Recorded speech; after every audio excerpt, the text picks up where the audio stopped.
তৃতীয় পর্বের ইজতেমাকে ঘিরে বিরোধী অবস্থানে মাওলানা সাদ ও শুরাই নেজাম অনুসারীরা। সাদপন্থীদের মন্তব্য শর্ত আরোপ করে তাদের সঙ্গে বৈষম্য করেছে সরকার।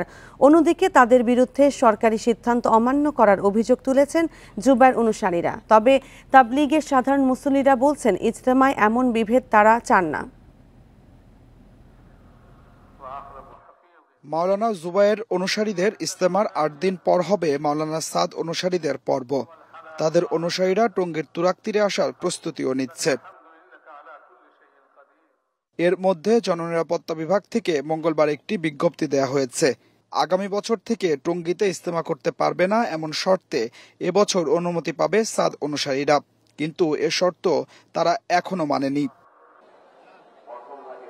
14 থেকে 16 ফেব্রুয়ারির ইজতেমা নিয়ে ব্যস্ত সাদ অনুসারীরা। তাদের দাবি, শর্ত আরোপ করে বৈষম্য করেছে সরকার। উল্টো তাদেরই দুষছেন জুবায়ের অনুসারীরা। এটা একটি বৈষম্যমূলক সিদ্ধান্ত। যেহেতু আমরা এই বর্তমান সরকার বৈষম্য বিরোধী সরকার, এই সরকারের প্রতি সারা দেশের সমস্ত মানুষের একটি বড় আকাঙ্ক্ষা, বড় একটা আশা আছে যে এই সরকারের সময় আমরা কেউ বৈষম্যের শিকার হব না। যদি সাদপন্থীরা এইটার ব্যাপারে একমত হয় যে এই বছরই সাদপন্থীরা টঙ্গী ময়দানে ইজতেমা করবে এবং নেক্সট টাইম টঙ্গী ময়দানে ইজতেমা করবে না, এই শর্তের সাথে তারা একমত হলে, লিখিত দিলে, তাহলে তারা ইজতেমা করতে পারে। প্রজ্ঞাপনে এটা লেখা আসছে। বাকি তারা যেটা বলেছে যে আমরা এই শর্তে একমত না এবং আমরা ইজতেমা করব, তো এই কারণে আমি বলতে পারি যে সাদপন্থীর ইজতেমা এখন অনিশ্চিত এবং সাদপন্থীরা সরকারের সাথে একটা ক্লাসে যেতে চাচ্ছে। কিন্তু সাধারণ মুসল্লিরা এমন বিভেদ দেখতে চান না।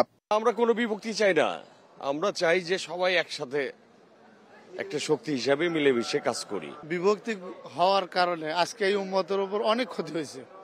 আমরা বিভক্তি চাই না, আমরা সমাধান চাই। এদিকে মাওলানা সাদ অনুসারীদের ইজতেমায় নিরাপত্তা নিশ্চিতের আশ্বাস দিয়েছে পুলিশ।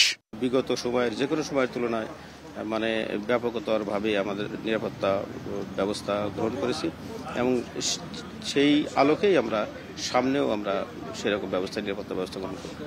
বৃহস্পতিবার প্রশাসনের কাছে মাঠ হস্তান্তর করবে জুবায়ের অনুসারীরা, আর শনিবার মাঠ বুঝে পাবে সাদপন্থীরা। Adilur Rahman, independent news, Tongi, Gazipur.